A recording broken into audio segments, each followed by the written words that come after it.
you for joining us once again. Welcome back to this YouTube channel. My name is Mwema, and today we have a special guest. She's a realtor. Her name is Isabella Maina, and I will allow her to introduce herself, and then we can pick it up from there. Thank you very much, Anne, for having me. Like she said, I'm Isabella Maina. I'm a realtor in Nairobi. Let me be your property plug, whether houses, land, or apartments. Thank you. Karibu sana. Thank you for joining us today. Now, Isabel, we met at an Airbnb book launch. Yes, I know why I was there. Something to do with Airbnb, and I was supporting a very good friend of mine. What's the relationship with what you do, real estate? Why were you at the Airbnb book launch? The reason I was there is, one, in real estate you have to network. You have to know who to call when you need what. So majorly my main reason was to network, and also I get a lot of questions about Airbnbs from my investment clients. So it was also nice to go there and get educated about the Airbnb space. Okay, all right.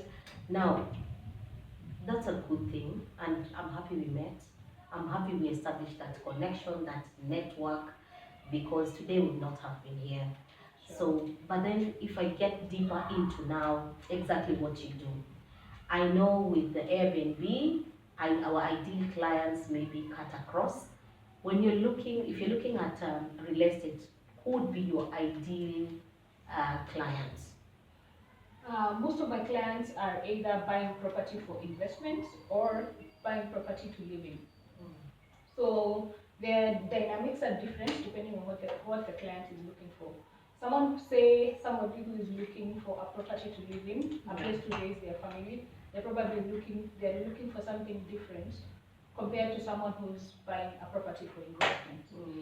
A person who's looking to buy a property to live in wants to, especially those people who have families, are looking for schools around, the safety of the environment, the proximity to hospitals because of kids and all those things. Yeah.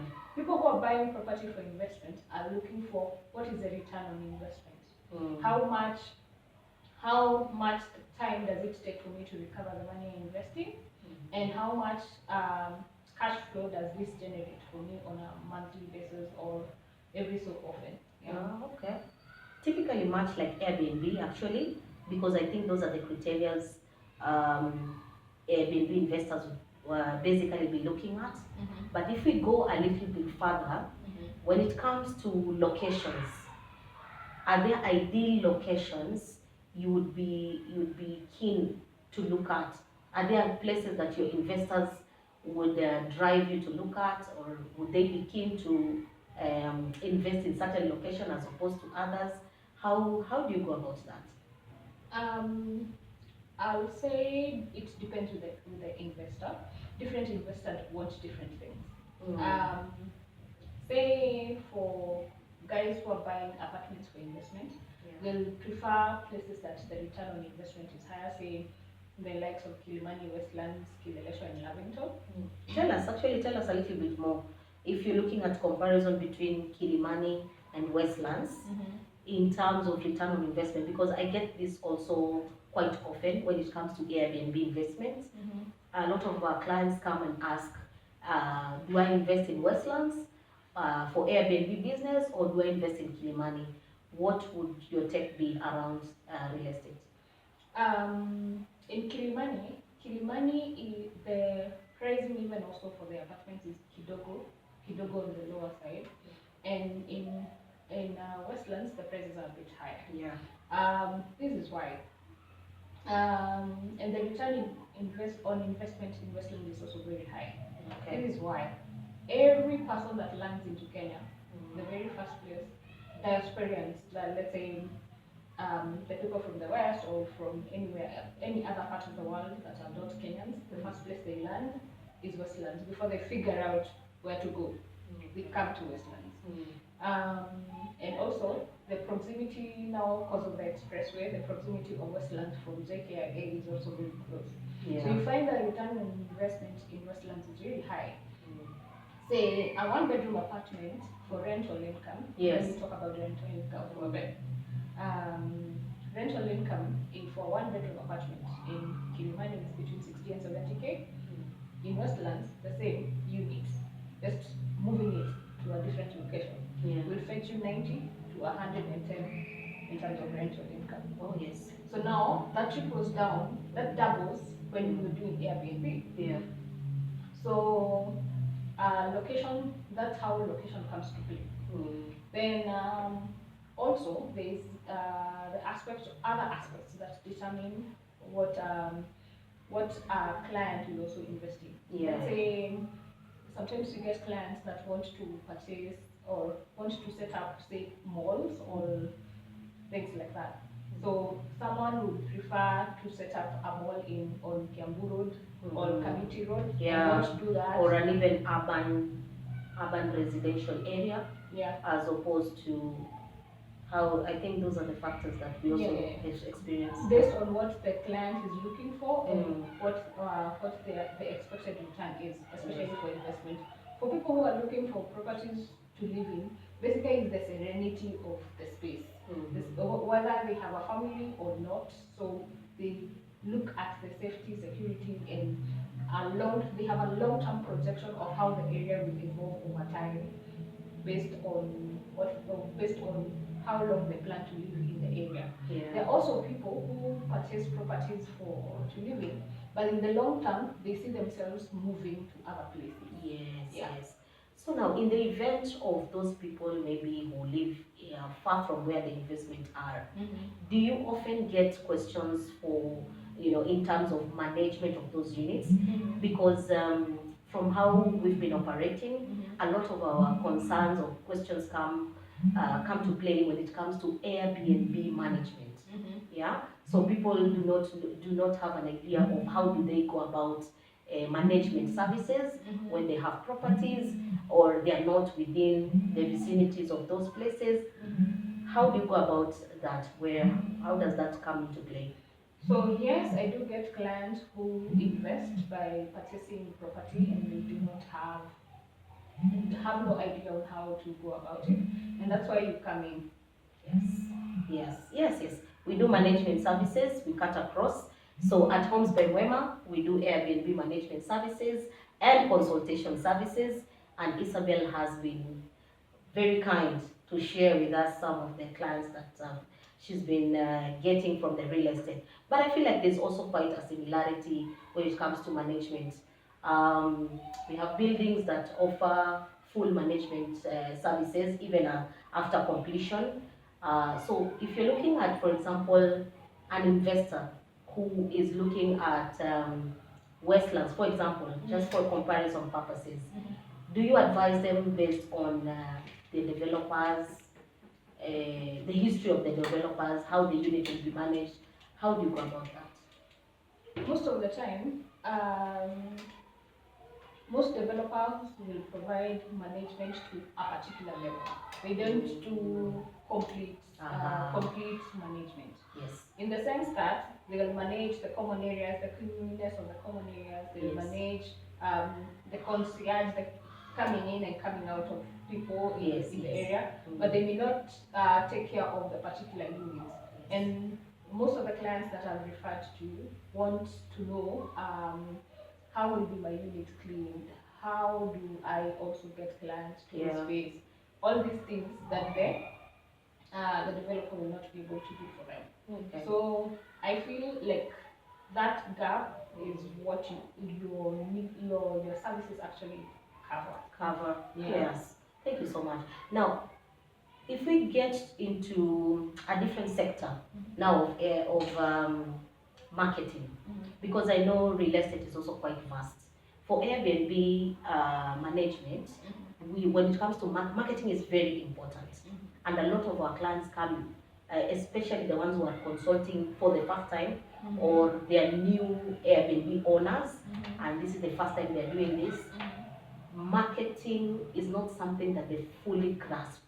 So we know we cut across when it comes into social media and the platforms, Airbnbs and Booking.coms. Does it apply to you? Do you do the same kind of marketing? So for us, we incorporate, yes, the social media, all those platforms that you know. We also do a lot of networking. Because real estate is more about your people skills, Yes. how you relate to people, more than anything else.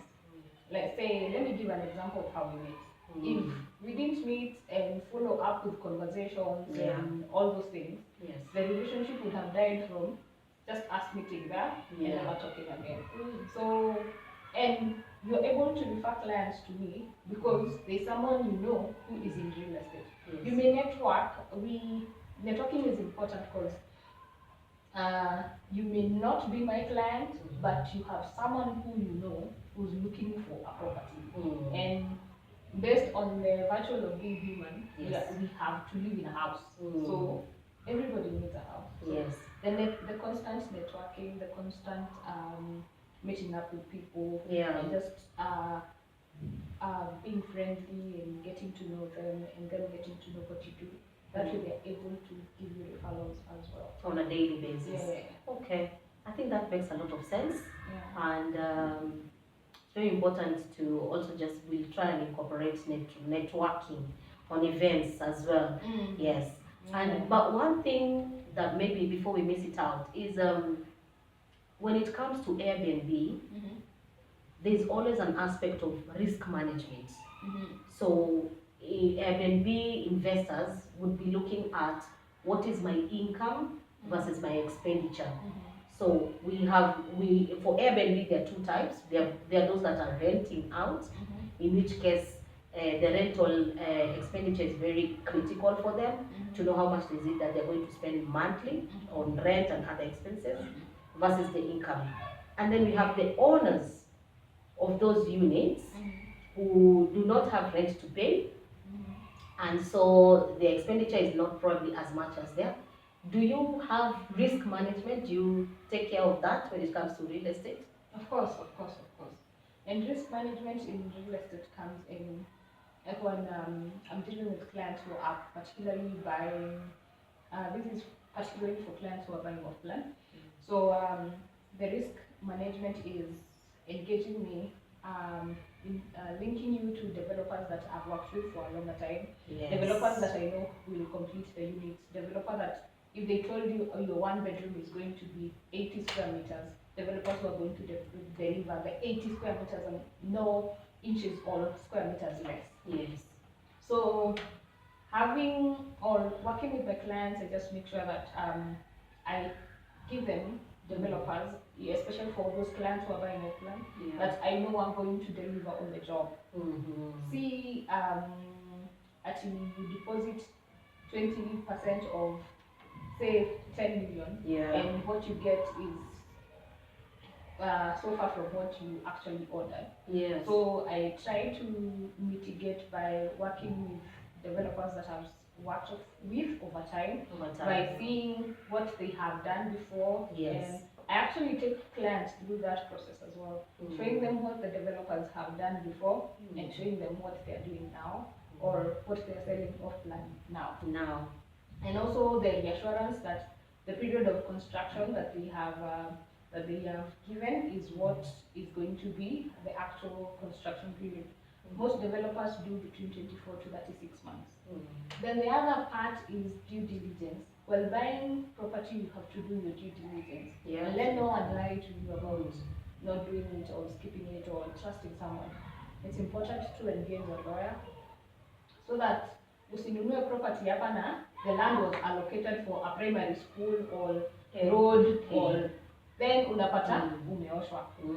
So those are some of the ways that I try to manage the risk. How about the clients who are who already would not want to go for off plan? So they want to go for ready units. Is there any risk, or how is basically for them their major the main thing is due diligence. Due diligence when purchasing, yes. Okay. So because these ones will be going for ready units, again, cash flow I think is very important, which brings me to my next conversation.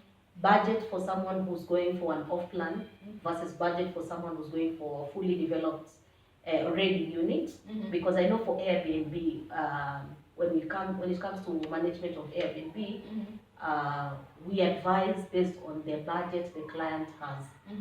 As much as we are going to discuss locations, we are going to discuss amenities, we are going to discuss all these details, we still have to know how much are you willing to spend for on investment. So, for example, if we have clients who are looking for a budget of maybe 350,000 shillings, then probably we'll be settling for a studio, you know, as opposed to a 2-bedroom unit in Kileleshwa. Yeah. So those are the things that we try and look at. So in real estate, does that apply? What happens? Yes, it does apply. In this sense, majorly your budget will determine which properties are selling, whether off plan or ready, and also the way you intend to pay.